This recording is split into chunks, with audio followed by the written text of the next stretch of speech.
Fala aí galera, tudo tranquilo? Meu nome é Dalton Moura e este é o quinto vídeo para o canal Fé com Inteligência. E no vídeo de hoje nós vamos responder a seguinte pergunta: a Bíblia é a palavra de Deus?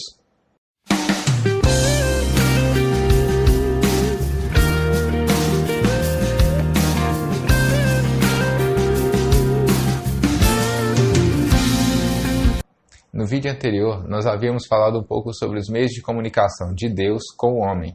Dentre eles, eu listei a Bíblia como o tipo de mensagem escrita. Se você não viu o vídeo, o link vai ficar aqui embaixo na descrição para que você possa assistir depois. Pois bem, hoje nós vamos então dar continuidade nesse assunto. Se a Bíblia é um dos meios de comunicação de Deus com o homem, então nós precisamos saber se esse meio de comunicação é fidedigno ou não. Então, o que temos de informações sobre a Bíblia? A Bíblia é composta por 66 livros, sendo escritos por 40 autores diferentes. A Bíblia já foi traduzida em mais de 2.000 línguas e é hoje o livro mais vendido do mundo, com mais de 6 bilhões de exemplares distribuídos. A Bíblia é um livro de inspiração divina. Contudo, muitas pessoas questionam o seu conteúdo simplesmente porque ela foi escrita por homens. Mas, na verdade, o que as pessoas devem observar é se o conteúdo que há dentro dela, ele realmente provém de Deus ou se foi simplesmente fábulas que os homens criaram. Então, a minha intenção aqui é mostrar algumas evidências, tanto históricas, científicas, físicas, proféticas e até mesmo de um pouco de exegese, para que a gente possa compreender se as coisas que estão sendo tratadas na Bíblia realmente têm inspiração divina ou se surgiu a partir do pensamento dos homens. Vamos começar pela evidência arqueológica. A revista Galileu publicou uma matéria que mostrava 5 pontos em que os relatos bíblicos foram respaldados pelos estudos da ciência, da história e da arqueologia. No ponto arqueológico, eles encontraram uma pedra com a inscrição do nome Pôncio Pilatos, mostrando que essa figura realmente existiu e não foi uma invenção das pessoas naquela época em que Jesus viveu. Para quem não sabe, Pôncio Pilatos ele era o governador da Judéia e foi para ele que os religiosos entregaram Jesus, dizendo que ele deveria ser condenado à crucificação. E ele posteriormente colocou em votação popular se ele deveria ser livre ou se era Barrabás. E a população acabou escolhendo Barrabás e crucificando a Jesus.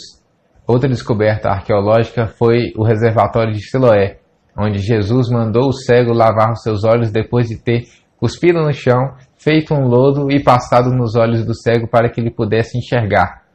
Muitos pensavam que a referência ao reservatório de Siloé ou a fonte de Siloé simplesmente era algo literal ou invenção, mas na verdade foi comprovado que este lugar realmente existiu. Havia mais alguns outros pontos no que diz respeito à arqueologia, mas creio que esses dois já sejam mais do que o suficiente para mostrar que a Bíblia é comprovada também pela arqueologia. A evidência científica ou física, se eu posso assim dizer, diz respeito a um teste de viabilidade da construção da Arca de Noé. Alguns estudantes lá dos Estados Unidos, se eu não estou enganado, que era da Universidade de Liechtenstein, eles viram as dimensões da arca, os materiais que ela foi composta, que no caso era a madeira de gopher, mas que era similar ao cedro que nós encontramos nos dias de hoje, e eles fizeram um estudo para ver se, pelo tamanho e a dimensão da arca e o material pelo qual ela era formada, se haveria a possibilidade de comportar todos os animais, no caso um par de cada espécie, para acolher dentro da arca durante o período do dilúvio. E eles chegaram à conclusão que a arca ela manteria-se acima da água e ela suportaria ainda uma carga de 51 milhões de quilos. Isso mostra também que naquela época, mesmo não havendo engenheiros nem havendo arquitetos para planejar toda aquela obra, ainda assim, pela direção de Deus e a orientação dele para a construção da arca, foi possível manter um barco daquela dimensão sobre as águas sem que ele se afundasse e salvando ainda um par de animais de cada espécie. Evidências proféticas: a destruição da cidade de Babilônia e posteriormente a não ocupação por povo algum daquela região. Isso foi profetizado por Isaías e também por Jeremias. Mas vamos ler apenas uma passagem que está no livro de Isaías, no capítulo 13.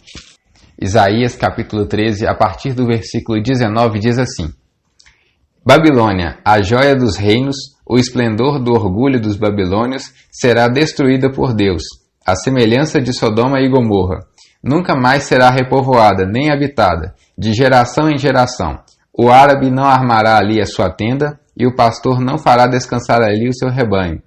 E hoje nós podemos ver o cumprimento dessa profecia, pois se você colocar, por exemplo, lá no Google, as fotos de Babilônia nos dias de hoje, você vai ver que lá é uma cidade apenas com ruínas. Lá não tem nenhum povo que habita naquela região e simplesmente se tornou um parque arqueológico, apesar de não ser tanto explorado ainda. Outro ponto para observar foi a destruição das cidades de Sodoma e Gomorra, cujo pecado daquele povo era tão numeroso e tão perverso que Deus ele ordenou a seus anjos que fossem até aquela região e destruíssem todo aquele lugar. E uma referência disso está no livro de Deuteronômio, capítulo 29, versículo 23. Diz assim: A terra inteira será um deserto abrasador de sal e enxofre, no qual nada que for plantado brotará, onde nenhuma vegetação crescerá. Será como a destruição de Sodoma e Gomorra, de Admá e Zeboim, que o Senhor destruiu com ira e furor.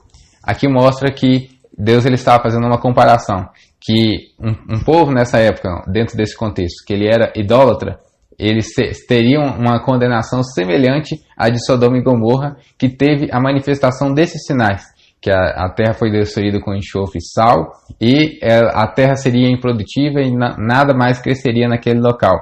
Se você for pegar também pelo Google, você pode pesquisar lá que Sodoma e Gomorra hoje não tem habitante algum, é apenas um sítio arqueológico, onde as pessoas podem até mesmo ver que tem montanhas de sal naquela região. Isso mostra, dentro do contexto bíblico, falando a respeito do sal, e também lá você pode ir viajar para Israel e tirar as suas próprias conclusões.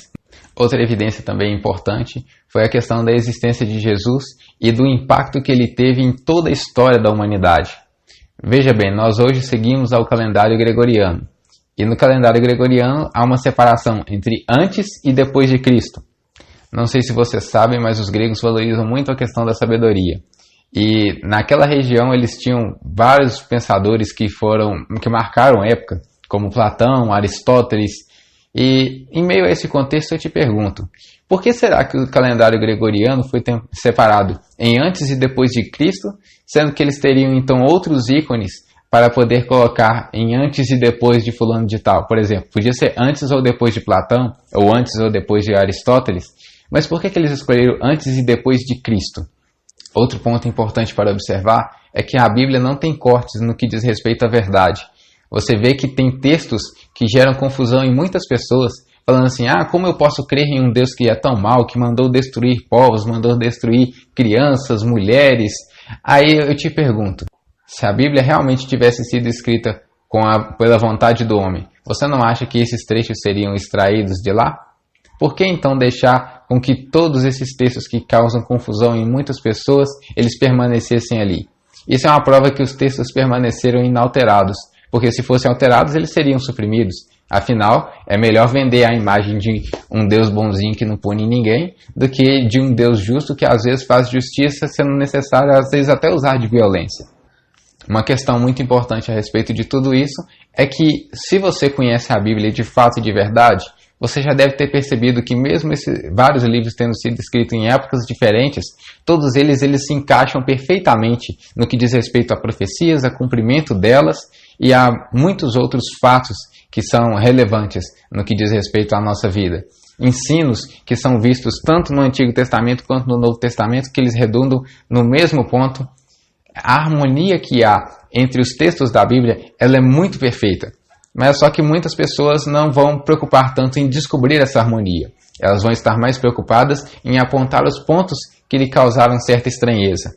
E é como se fosse um quebra-cabeça de 1000 peças. As pessoas às vezes pegam uma pequena peça e falam assim, por causa dessa peça eu não creio no quebra-cabeças.